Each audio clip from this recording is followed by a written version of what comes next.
Hello guys, today we're gonna review my uncle's 2016 Peugeot 308, and this is the 5-speed manual transmission, and we're gonna have a features on this car this is gonna show to us.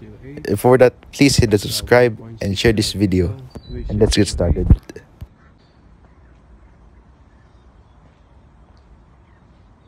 Aloy niya, sensya na, madumi siya no. Ito yung likod.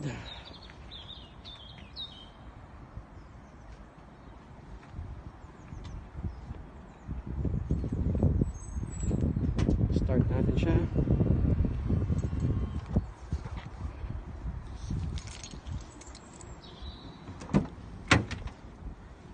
Ito yung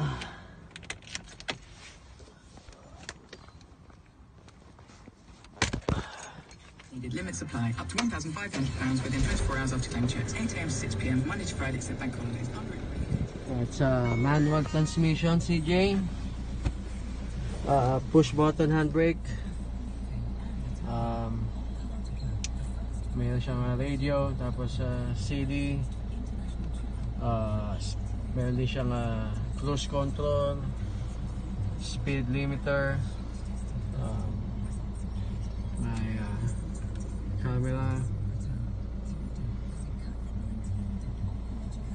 Gusto ko to, CJ, kasi mura lang siya, tapos spacious, tapos yung electrical window, popog siya pag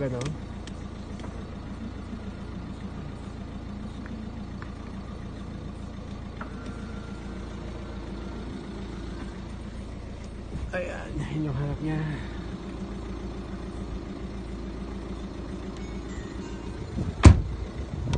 Ito naman yung likod, yung upuan ni Jassy, yun yung sukabaw niya. Minsan nagsusuka siya pag nabiyahe ng malayo. Yan.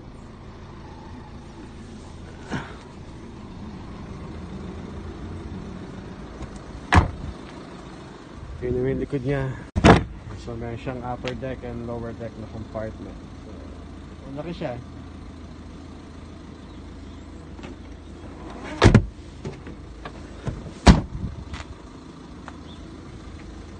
Buksan natin yung engine compartment.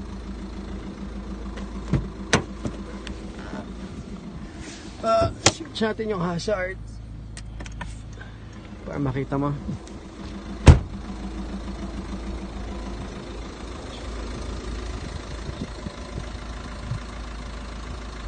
Naka LED din siya sa harap.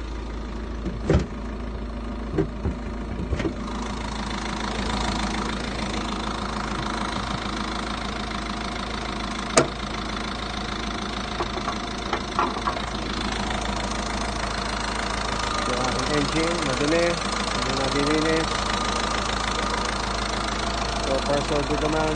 Awang Diyos.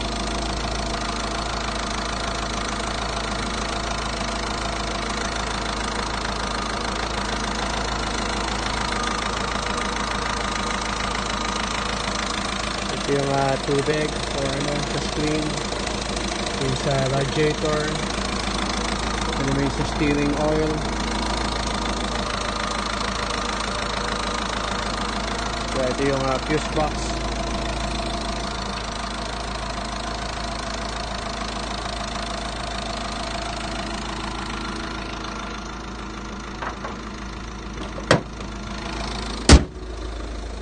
So yeah, I think ito yung kotse ko. So I hope na makatulong, CJ.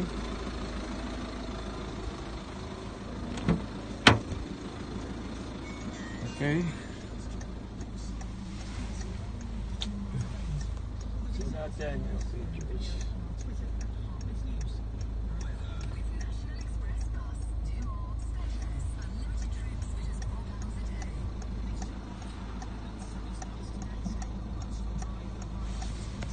Okay.